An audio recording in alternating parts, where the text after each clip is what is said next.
नमस्कार friends, study रोडिया channel को आपको स्वागत करुच्ची। फ्रेंड्स आज हूँ 4 जनवरी 2024।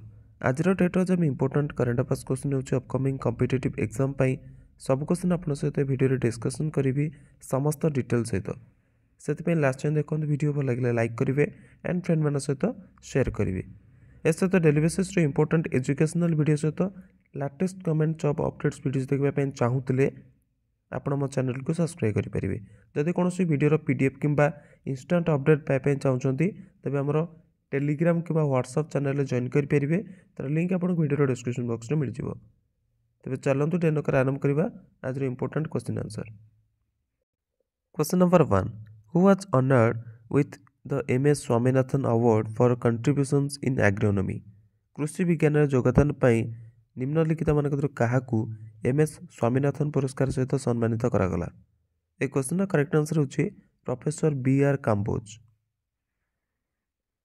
प्रोफेसर बी.आर. काम्बोज को कृषि विज्ञान में योगदान पाई एमएस स्वामीनाथन पुरस्कार सहित सम्मानित करागला। चौधरी चरण सिंह हरियाणा कृषि विश्वविद्यालय कुलपति प्रोफेसर बी.आर. काम्बोज को कृषि विज्ञान क्षेत्र में महत्वपूर्ण योगदान पाई यह पुरस्कार सहित सम्मानित करागला।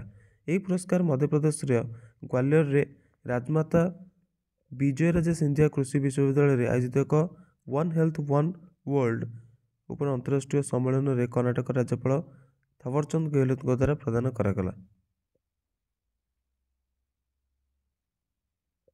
Next question, DRDO defence research and development organisation paid tribute former president to whom on its 65th Foundation Day on January 1st, 2024। भारतर मिसाइल मैन एवं पूर्व राष्ट्रपति जहाँ को डीआरडीओ 66तम स्थापना दिवस श्रद्धांजलि दिगला से कौन किए अटंती। तो आंसर होची आपनकर डॉक्टर एपीजे अब्दुल कलाम।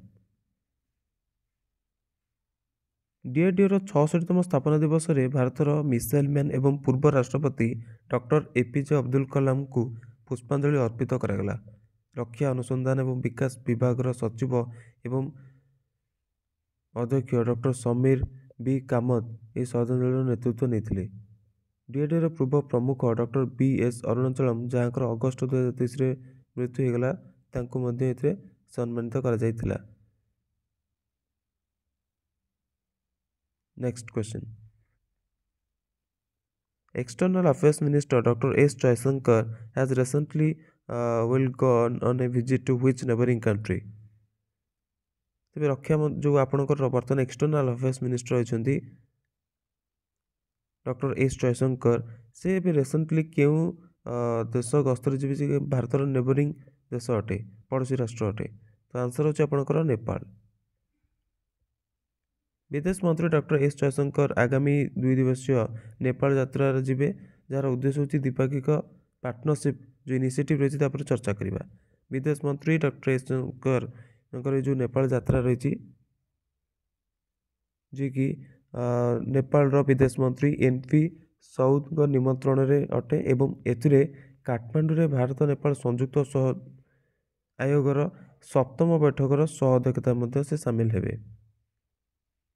तेज 1987 मसीह स्थापित कराया भारत नेपाल संयुक्त आयोग जोटा कि द्विपाक्षिक पार्टनरशिप उपरे समस्त जहाँ भी किसी स्टेप रही जहाँ भी किसी इश्यूज रही समीक्षा करने एक मंच रूप में कार्य करता है। तेज यही विजिट समय गस्त समय डॉक्टर एस जयशंकर नेपाल नेतृत्व एवं प्रमुख राजनीतिक हस्ती मान सहित बैठक करेंगे। नेपाल विदेश मंत्री नारायण प्रकाश साउद जे कि नेपाल भारत संबंध सहित संबंधित विभिन्न एजेंडा पर चर्चा करने पूर्व विदेश मंत्री सचिव और भारत राजदूत मान सहित एक यात्रा पूर्वक बैठक कर। Next question, what was the year on year growth in UPI transaction value in December 2023। December 2023 रे यूपीआई लेनदेन मूल्य रे माने ईयर ऑन ईयर बेसिस रे केते वृद्धि होती। तो एक क्वेश्चन करेक्ट आंसर होची 42%। डिसेंबर रे यूपीआई लेनदेन बा ट्रांजैक्शन मूल्य रे ईयर ऑन ईयर बेसिस रे 42% ग्रोथ होती। माने आपणकर 18 लाख कोटी टंका बढ़ी जो ट्रांजैक्शन रही 42% बढ़ी जार मूल्य 18 लाख कोटी टंका। तेबे यूपीआई ट्रांजैक्शन मात्रा माने वार्षिक आधार उपर 54% बढ़ी 1202 कोटी टंका पर्यंत पहुँची। यूपीआई ट्रांजैक्शन वॉल्यूम रे मासिक वृद्धि 7% रही और यूपीआई अंतर्गत एवरेज रे दैनिक ट्रांजैक्शन 40 कोटी टंका पर्यंत पहुँची दैनिक transactions. Next question, who succeeded Vice Admiral Dinesh K. Tripathi as the flag officer commanding in chief of the Western Naval Command? पश्चिम नौसेना command flag officer commanding in chief रूप से vice admiral Dinesh K Tripathi पर किए से स्थान नहीं। आंसर होची आपनकर vice admiral Sanjay Jasjit Singh. Vice admiral Sanjay Jasjit Singh vice admiral Dinesh K Tripathi स्थान में पश्चिम नौसेना command flag officer commanding in chief होती। तेरे वाइस एडमिरल संजय जसजीत सिंह जी की एवीएसएम एनएम जी की पश्चिम नौसेना कमांड कार्यभार संभाली। तेरे यही जो परिवर्तन समारोह आईएनएस शिकरार होता। वाइस एडमिरल संजय जसजीत सिंह यही भूमिका वाइस एडमिरल दिनेश के त्रिपाठी स्थान नेले। तेरे यही नियुक्ति पूर्व वाइस एडमिरल संजय जसजीत सिंह नौसेना स्टाफर उप प्रमुख रूप से कार्यरत थिले। तेरे भारतीय नौसेना विभिन्न श्रेणीर जहाज उपर सेवा करने सहित यार पाखापाखि 38 वर्षर कैरियर रही। तेरे ये अपडेट। नेक्स्ट क्वेश्चन देखा बर्तमान नाभीर चीफ अच्छा R Harikumar. 6th number question देखो, who is the newly appointed spokesperson at the ministry of external affairs MEA? विदेश मंत्रालय बर्तमान नवनियुक्त प्रवक्ता किए अटंती? ए क्वेश्चन करेक्ट आंसर होची रणधीर जयसवाल। 1998 बैचर वरिष्ठ आईएफएस अधिकारी रणधीर जयसवाल निकट में विदेश मंत्रालय मिनिस्ट्री ऑफ एक्सटर्नल अफेयर्स प्रवक्तार भूमिका स्पोक्सपर्सन भूमिका संभाली। विदेश मंत्रालय प्रवक्ता रूप से कार्यभार संभालिया पूर्व रणधीर जयसवाल न्यूयॉर्क में भारतर महावाणिज्य दूत रूप से कार्य करछंती। सेपरी पूर्ववर्ती अरिंदम बागची को जेनेवार संयुक्त राष्ट्र में भारतर स्थायी प्रतिनिधि नियुक्त करा जायछि। अरिंदम बागची आगु थिले तांको जेनेवार संयुक्त राष्ट्र में भारतर स्थायी प्रतिनिधि नियुक्त करा जाय अछि। Next question, which union territory has become the first in the country to implement the PM Vishwakarma Yojana? निम्नलिखित मानक केउं केंद्र शासित प्रदेश पीएम विश्वकर्मा योजना को लागू करने वाला देशर प्रथम केंद्र शासित प्रदेश होगा? तो आंसर होची आपनकर जम्मू एंड काश्मीर। जम्मू एवं काश्मीर पीएम विश्वकर्मा योजना को लागू करने वाला भारतर प्रथम केंद्र शासित प्रदेश होगा। तेबे यही जो इनिशिएटिव रही इनिशिएटिव उद्देश्य होची देश में शिल्पकार समुदाय मानकर कौशल को सशक्त करने एवं प्रमोट करने बढ़ाइबा। तेबे दर्जी क्राफ्ट रे 30 प्रशिक्षु मानक प्रथम बैच प्रशिक्षण कार्यक्रम उद्घाटन उपराज्यपाल उपदेष्टा राजीव राय पटनायक एवं केंद्रीय कौशल विकास एवं उद्यमिता मंत्रालय एमएसटी सचिव अतुल कुमार तिवारी आईटीआई सोपी रे करथिले। तो या द्वारा स्टार्ट होती पीएम विश्वकर्मा योजनार इनिशिएटिव जोटा कि फर्स्ट टाइम पे। Next question, what is the new qualifying age for old age pension for tribals and the dalits in Jharkhand?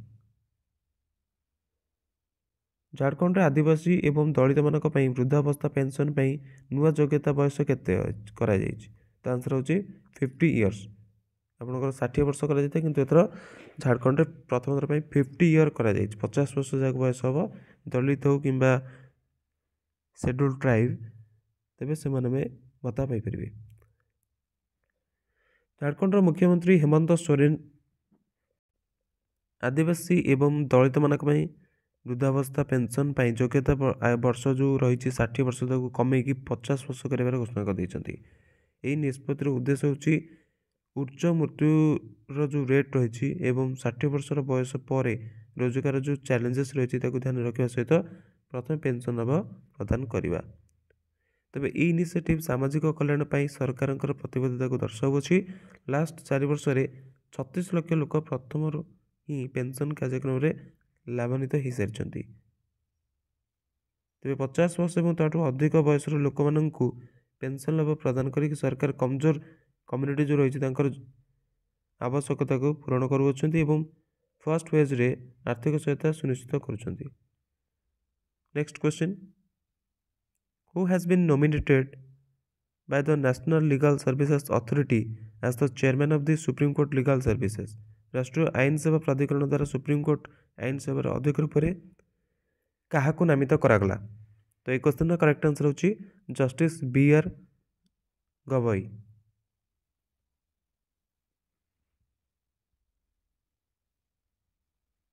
सर्वोच्च न्यायालय विचारपति जस्टिस बी.आर. गवई को राष्ट्रीय आईन सेवा प्राधिकरण द्वारा सर्वोच्च न्यायालय आईन सेवार अध्यक्ष रूप में नामित करागला।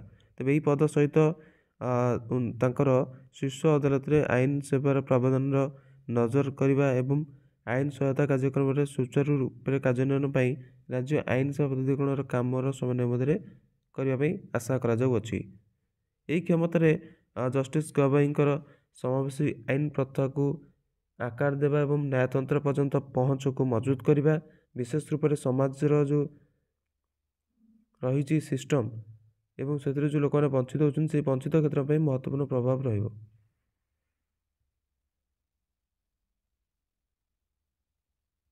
Next question. बर्तमान सुप्रीम कोर्ट चीफ जस्टिस होती Y S. Chandrachud, sorry D Y. Chandrachud, Dhananjaya Yashwant Chandrachud. Next question देखो कौन रही। Which country's queen recently announced her abdication on a New Year TV address? निकट में क्यों देशर राणी जी कि नुआ वर्षर टीवी संबोधन रे निजर पदत्यागर घोषणा कले? तो आंसर होची आपनकर डेनमार्क। डेनमार्कर राणी मार्ग्रेट द्वितीय जी कि नुआ वर्षर टीवी संबोधन रे निजर आश्चर्यजनक पदत्यागर घोषणा करछंती। 82 वर्ष राणी 1972 रे निजर पिता राजा फ्रेडरिक आईएस ठार मृत्यु माने आईएस मृत्यु पर राजगादी संभाळिबा पर 52 वर्ष ठार महाराणी रूप से सेवा कर आसुले। तेज राणी मार्ग्रेट द्वितीय जी कि कहते से 14 जनवरी रे औपचारिक रूप से पद छाड़देवे जी कि शासन 52 वर्ष पूरा कर। तेबे से निजर रेस्पॉन्सिबिलिटी जो रही पुओ क्राउन प्रिंस फ्रेडरिक को प्रदान करेंगे जी कि डेनमार्क राजा रूप से जगह नेबे एवं राज्यर प्रमुख रूप से काम करेंगे। क्राउन प्रिंस फ्रेडरिक पत्नी राजकुमारी मेरी सिंहासन आरोहण पर डेनमार्क राणी कंसोर्ट होइजिबे। तो 2023 आरंभ में पिठीर सर्जरी पर आगामी पीढ़ीर जो दायित्व रही प्रदान कर महत्व पर जोर देवापर यही निष्पत्ति नि। नेक्स्ट क्वेश्चन देखा। Who is the first woman to hold a $100 billion fortune as reported by Bloomberg? Bloomberg report अनुसार 100 अरब डॉलर संपत्ति रखा वाला प्रथम महिला किए हेले? तो ये क्वेश्चन करेक्ट आंसर होची फ्रैंकोइस बेटनकोर्ट मेयर्स।